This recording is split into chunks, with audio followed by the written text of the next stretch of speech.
Well, here we go. Welcome back in. It's Politically Speaking. I'm Dave Trafford, and if we're trying to do this on a fairly regular basis in terms of keeping an eye and an ear on what's going on in the federal election. And somebody just recently said to me, "Yeah, but it's only 4.5 days into this whole thing." And well, it happens to be John Wright, who joins us now, our veteran pollster and founder of On the Ledge, the wildly successful, I should say, Ontario Politics podcast. And no, you know what, though? Great listeners. Great interaction with that crowd. The amount of feedback I've had since we stopped doing the daily, and of course we were doing the daily, and then it was being broadcast on News Talk 1010, and I don't know, I think Windsor was picking it up. Anyway, it was on the radio. And the number of people who've come to the show since then have been extraordinary. So thanks for doing that. If you like it, share it. Yep. And now I've got sort of interest groups reaching out and saying, hey, I know we didn't get to talk about this in the election, but do you think we could talk about this on the podcast? No shortage of fodder there. So we'll dig into that. On the Ledge will be in your feed tomorrow, but thought we should just kind of take a pulse. Here we are. It's the 26th day of March. The election was called officially on Sunday of this week. You and I, John, sat down just after the three major leaders had their say. We noted where they were, and I didn't want to kind of get into it on a daily basis. Thought we'd give it a few days. It's striking to me two things. First, how quiet Mr. Trump has been. Nonetheless, still the overarching issue in this election. And the polls just seem to kind of have settled on Mark Carney. Again, realizing it's early on, but I'm looking at the 338 numbers here, 338 Canada. The only polling that has the Conservatives with a lead, and it's marginal, again, within the margin of error, is Nanos and Abacus. Everybody else has the Liberals with a lead, in some cases significant. I think Angus Reid had them up by 7 points this week. Yeah, and of course, we always caveat that by saying there's different methodologies being used. Sure. And yep. And then Nanos has been done monthly. They will start going, I think it's monthly but they start going daily on Friday. And so you'll start to get what's called a rolling average, where they do 3 nights and then they kind of drop the furthest one and pick up the next one. It's called a rolling average. I'll be interested to see what Nick has on that. But I would say that if you look at the polls overall, there's a few things to note. First of all, you're right. The Liberals are leading by about 5 points, the average being about 43, 44 to 37, 38 in that range. In order to win, the Conservatives have to be ahead, not by a little bit, by about 4 or 5 points. And the reason for that is that their vote is very concentrated in the West. I mean, in Alberta, it boosts it up so much and the numbers go so high that they have to get more in other parts of the country. There are just not as many seats there. So they always are, if they're just ahead a little bit, they're not really doing as well as they should be doing. Number two, we can see the changes automatically within the first almost week of the campaign. You look across the regions, the Maritimes and Atlantic Canada have bounced back for the Liberals. They were for the longest time in the Conservative range. People didn't like Justin Trudeau. When Mark Carney came on board, they started to move, but now they're fully red again. And that's where you have Sean Fraser, the former minister, saying, well, maybe I don't need that much time with my family. I'll come back and join you. Yeah. In Quebec, what's happened there is the Bloc has moved down about 5 points, and the Liberals have picked that up. So in the province of Quebec, there's this sense of nationalism, kind of rare in a separatist province if you go by, past many years. But there are people who are concerned about Mr. Trump, and so they're galvanized around that. The Liberals get a bit of a boost. The Bloc comes down, and that may change for sure. In Ontario, the Liberals are ahead a little bit. And so they still have more room to grow, either party. But right now, the Liberals are taking up most of the momentum there. Manitoba, Saskatchewan, Alberta is Tory areas, except for some of the concentrated pieces in some of the major cities. And then on the west coast, British Columbia, where the Liberals have to win, the Conservatives, in fact, are leading there. So the first thing, geography, you start to look at this and say the Liberals have bounced back to a good degree to where they were years ago, in the first major piece. Two other things to keep in mind. Number one, the people who have swept over to Mark Carney are the boomers. Older voters usually vote conservative, but you can see the disconnect with the type of issues. Boomers, more settled in their life, are looking more at the Trump situation and wanting Mr. Carney to deal with that. Younger people over with the conservatives, talking about housing and meat and potato issues and tax cuts. You see that over there. And then the last thing is the collapse of the NDP. We've seen them as high as 21% of the polls, normally sitting around 17%. They are now, on average, they've bottomed out at about 7%, and all of that vote has moved over to the Liberals. So the Liberals have benefited from boomers, Quebec. They benefited the drop of the block. They benefited from Trump more than Mr. Poilievre has, and their momentum has also come in some of the key parts of the country that are now going to be affected by the tariffs. So, having said that, we know that Mr. Trump is making an announcement in a couple of hours from now, from this podcast being done, on automotive tariffs. And so we may see some movement in which candidate is going to benefit from that. But you and I know that April the 2nd is a key moment. And much like this, because the tariffs are supposed to come in overall from the United States. And when that happens, it's going to be a little bit like Doug Ford's campaign in Ontario, which had this kind of movement forward like a barrage in the First World War, where you'd get to one stage and it would open up in the next flank and keep his campaign going, because Mark Carney's shoulders are very big right now. He's got to prop the Liberals up with the Team Canada anti-Trump vote, whereas Mr. Poilievre is more of the, I'm here for you on tax cuts and cost of living, and not wearing the Trump piece as much, because people don't think that he's got, the most in line to deal with Mr. Trump. Jagmeet Singh, really poor entry this week into the campaign, really asking voters to thank him for everything that he's done. And you don't get thanks at the ballot box. You have to kind of go for something. I was surprised, Dave, that he didn't come out of the box more in tune with fighting for workers in face of the tariffs. If we're going to have auto workers penalized, or steel workers, or forestry workers, or others, that might have been a more natural place for him to start and then to go through some of the other pieces. So, it's early on. There's lots that can happen, but you can see the polling start to demark the strengths and weaknesses of every single party and every candidate. Interesting too, and it's funny. I was watching some video this morning of the last couple of days on the campaign trail.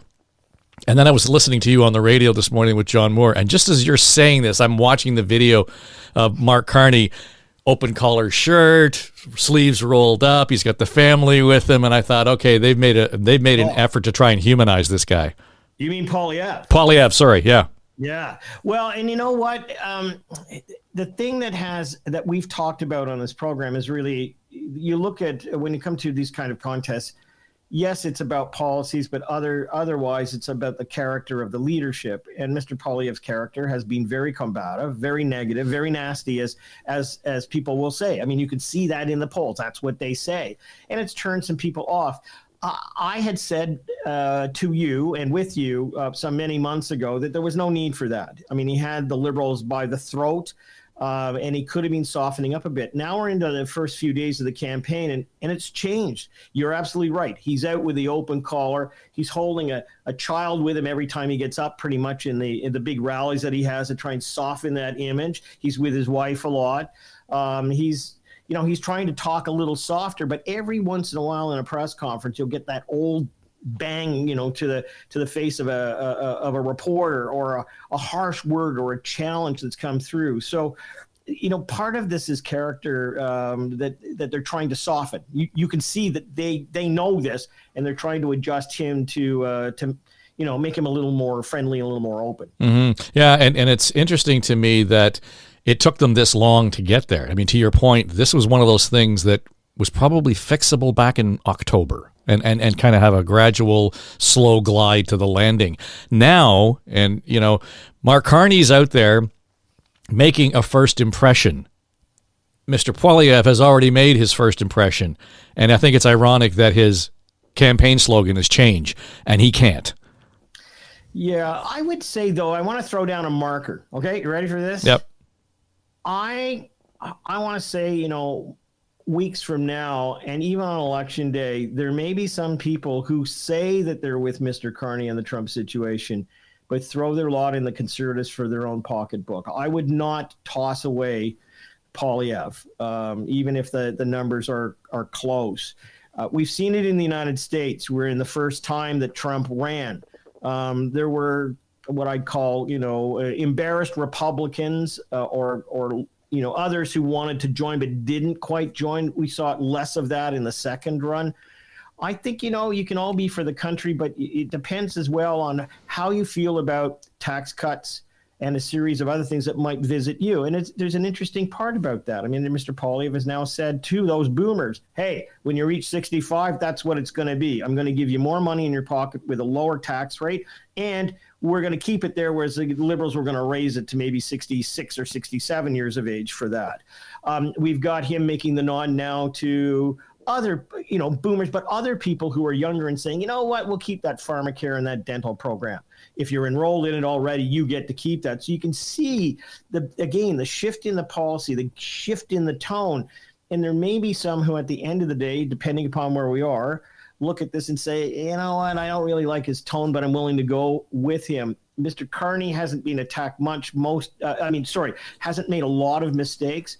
But Mr. Poilievre is really into the Brookfield asset side of things, which I'm not sure too many people kind of get. But for his audience, it's all about big bankers and, cheating the system. And I'm for the common man fighting for you. So I that blends in with that, positioning that at the end of the day, it is about your pocketbook and livelihood. And Trump, I can take him on too. Have you just described the margin of error definition in this election? Well, I don't know whether we're going to be at the end of this campaign and the numbers come in and everybody goes, "Whoa, the pollsters were wrong." I don't think so, but I think it challenges those who are polling to ask some subsidiary questions on the motivations and look at what would make people move to the other side. There are litmus tests that you can build into this that are beyond the vote numbers. And I want to park it here. At the end of the day, it may be that people look at both of them and say, you know what, Poilievre's a tough scrapping guy. And I'm okay with that, even if he's nasty. I got to look out for my own pocketbook, and I'm going to vote with him on all of these things. So that may be what their strategy ends up paying off. Or we look over and people go, I'm okay, but I'm worse off. But with not having Mark Carney defend me against Trump. That may be the trade-off between the two. Fair to say, then, that this is going to shift subtly from who can best take on Trump to who can I best trust? Well, trust on what? Right. Right? So I think, again, you look at both. Let's also get the point that the NDP is not playing a role at this stage of the campaign. They are off to the side. They have lost so much of their support. They've gone to the Liberals. So we're looking at a very polarized two-party fight at the moment. And, you look at this and kind of go, it's easy to tell the difference between the parties. Mark Carney is all about, I'm Captain Canada, I will protect you, but it's all about Trump. And attached to me is a whole lot of the Liberal agenda for middle class and everything you got used to. Yes, we've taken off the carbon tax, and yes, we've dropped a couple of other things, but it's a lot of that older Liberal policy bank that was there. On the other side, you've got Mr. Poilievre. Instead of having the anti-Trump part or the managing Trump part at the front, it's about your pocketbook. It's about your standard of life. It's about fighting for you. And I'm still, able and ready enough to fight Mr. Trump. It's a bit of a reverse in terms of who we're pitching. So, the margin on all of the polling at the moment shows that either party, if they switch 5 points, that's kind of where the difference is going to be. And we can't also rule out that at the end of the day, some people come back to the NDP in a strategic vote to say, you know what, I think the Liberals may have it, so I'm going to park my vote back with the NDP. If that happens, we know where it's going to come from. It's only going to come from the Liberals. It's not coming from the other folks. So some volatility in where we are. It's not a solid vote for any of them at the moment. Yeah, I think to illustrate the point you were just making is today Carney was in Windsor, and it was interesting, a similar backdrop to Doug Ford when he was launching his campaign at the beginning of the provincial writ period. And he expressly was talking about a support plan for auto workers. I think it was $2 billion. Yeah. And against the backdrop of anticipating Mr. Trump making a comment later today, he's still in the conversation there, very much so. That's his top line in the headline. That's the top line in his assault south of the border, and that's his protectionary posture in Windsor. So somebody thought that through pretty well in terms of just the strategy of, you always say, you know, watch where the leaders are, but it's what they said against what's coming from Trump. I think pretty subtle, but important. Well, yeah, and I think it was the Boilermakers that they had in the background there. I watched that as well, but I also watched the scrum that it was afterwards. And when it came to Mr. Trump, he did express, you know, I think it was back off, Mr. Trump, or back off, Mr. President. So, I mean, he's there with that, but we all have to agree it's not the focus of his campaign. Mm-hmm. And we have to agree we're only, you know, 4.5 to 5 days, you know, into, so you count the prep, the announcement, and then moving forward. Where should we put our faith in the polls? I would say maybe a week from today. And the reason is that we will have had some runway on the campaign itself. We'll have the announcement of Mr. Trump on the auto parts or the auto sector. We'll have some fallout from the Brookfield asset and disclosure pieces. I mean, we'll have polls then that have actually are in the field during this week of the campaign, as opposed to in the pre-campaign, which we're going on a lot of the aggregators are dealing with. I'd say by next Thursday, I'll be in a pretty comfortable position to look at it and say, this is kind of where we are into this campaign, and we have another 3.5 weeks or so to go. So, you know, next week it will be a much more important week than this week for sure. The National Post took great liberties with a blog post written by Thomas Mulcair. Torquing it is an understatement because the headline said Mulcair is telling people not to vote for the NDP. And he was on CTV earlier this morning, you know, kind of reframing it, but, you know, the media just sort of ate it up as if Tom was saying, well, no point in voting for the NDP. All he was doing was reflecting what you've just described. This is where it's going, and it's shaping up to be, you know, a two-horse race. You want to talk about schools, you want to talk about healthcare, you want to talk about housing, you want to talk about immigration levels, Trump, Trump, Trump, Trump. And then the only question, the ballot question, to use that expression, is who is the best equipped to deal with Donald Trump? There is a larger pool of potential votes, the universe of potential liberal voters, because of the fact that the Greens and the NDP tend to be more progressive. There's a bigger pool for Carney and the Liberals to tap into, because Pierre Poilievre has been putting out a very hard-edged right-wing view. There are going to be ads, you'll see them, Marcia, where they take quotes from Trump and quotes from Poilievre, and you'll see them putting them side by side. And that's the real issue of this campaign. Which of those two can handle Trump? Poilievre is saying, Trump doesn't want me because he knows I'm going to be much tougher to fight with. Good line.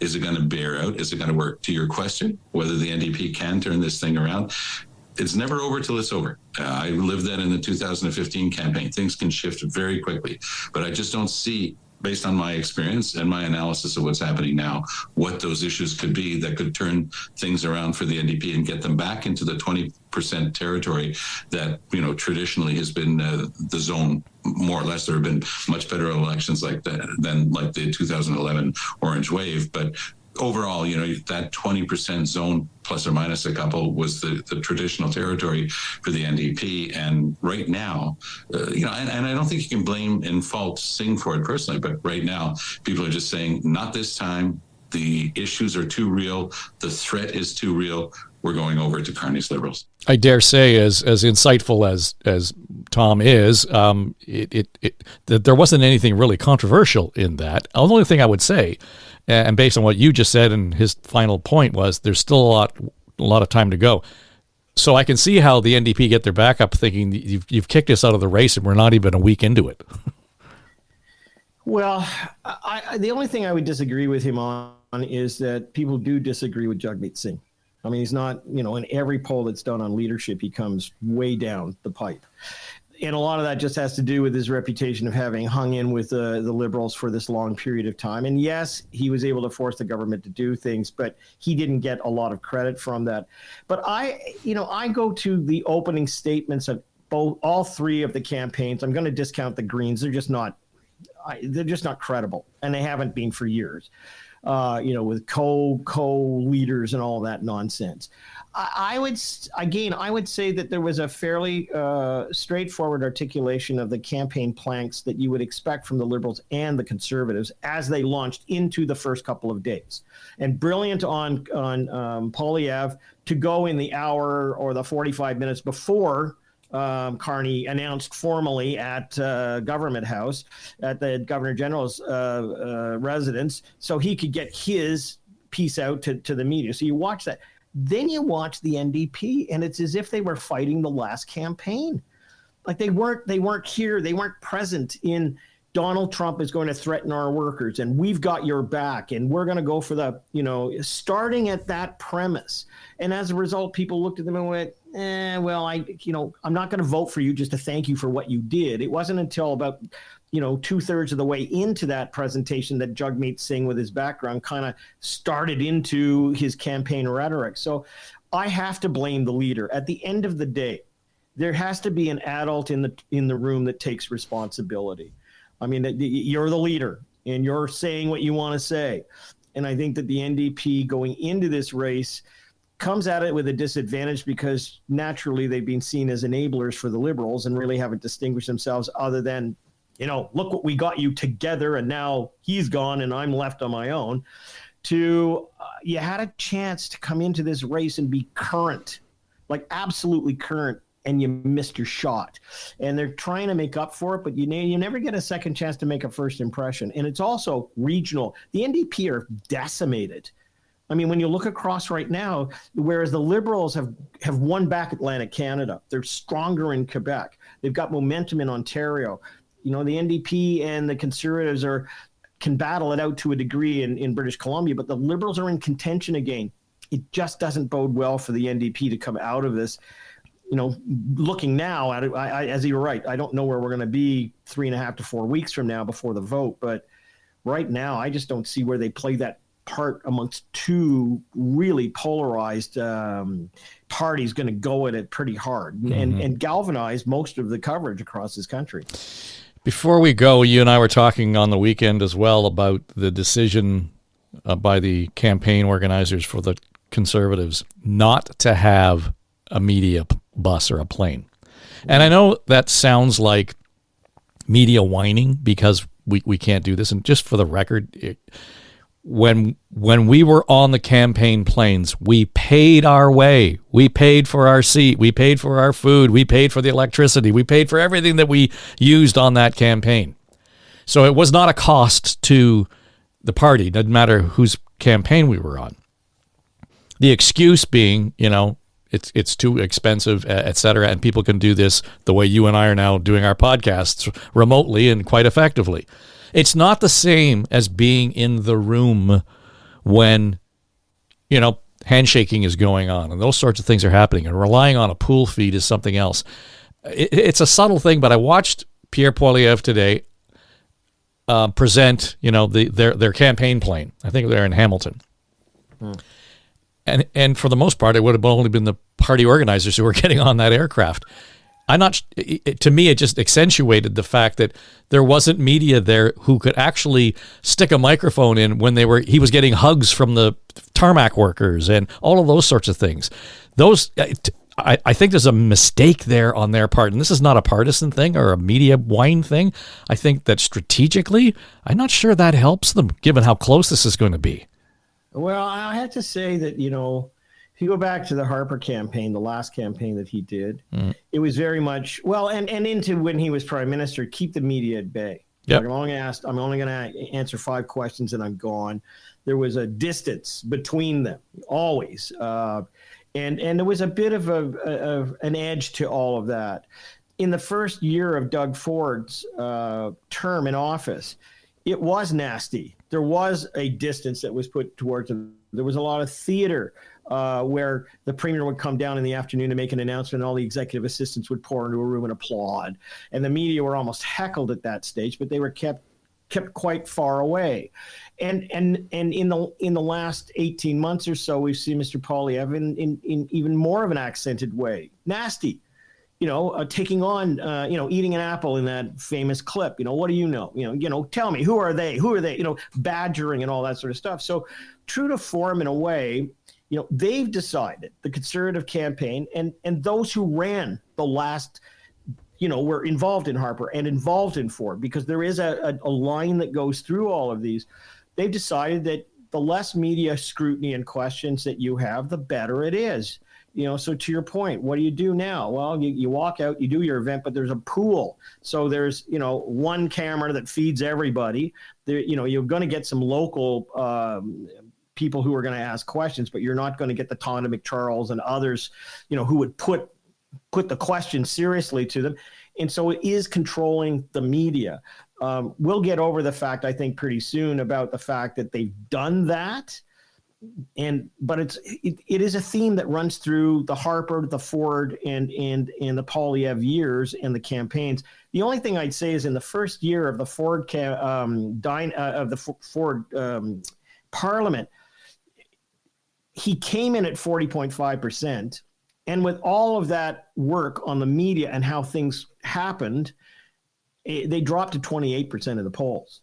I mean, people notice it. It wasn't until a couple of people left and moved on that the number started to move up with new personnel and a new approach to how they were going to deal with it. So it's a relatively short campaign. I don't know whether people will notice that much, but what I do know is that those who are in the media, do notice it, won't be part of it.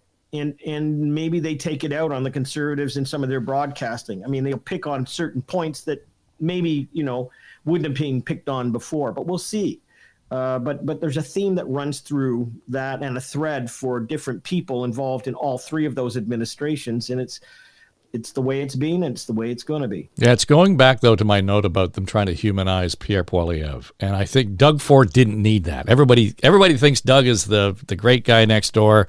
Whether you voted for him or not, you got to give it the fact that he's the folksy guy. If we're nibbling around the margins here, anything that would present Pierre Poilievre as more human, I think actually is a benefit. And that's the nuanced difference I see in terms of not having a present media with the leader. Yeah, well, look, let's see where it goes over the next week, because we'll be back with the polling to see how the overall election campaign is being taken up by the public, but we'll also see the execution of the campaign. None of this may matter. It may work really well. It may be that they control their events, get their message out. They're not challenged on things, and they move on. So the strategies that both of the front runners have, and I'll call front runner parties. That's a better way of looking at it. Those two parties have got very different strategies. They're going to different parts of the country with different measures that are emphasized. We'll know in a week, 10 days after the election was called, who's got, staying on the ground versus, some wobbly stuff. But I do want to come back to the point I made. When you look at the polls, I wonder whether or not some people at the end of the day may look at Poilievre and say, well, you know what? I kind of don't like some of the things he's done, but given who Trump is, I can live with him fighting him, but boy, I'd sure like to have my wallet better off, and I don't agree that the government should be doing what it is. And I think the same way that in Ontario, 15% of people bit their tongues and voted for Ford because even though they disagreed with all of most of the policies that they're dealing with, I wonder whether or not that's going to happen as well. So we'll have to see. All right. Well, thank you, my friend. It's always good to get your insights on this, and we'll be chatting again. For those of you who are in the feed, tomorrow is our data record on the ledge, so by the end of the week, it'll be there as well. Kathleen Wynne, Tim Hudak, Keith Leslie, and our friend, our founding pollster, John Wright. I'm Dave Trafford, and this is Politically Speaking for Story Studio Network.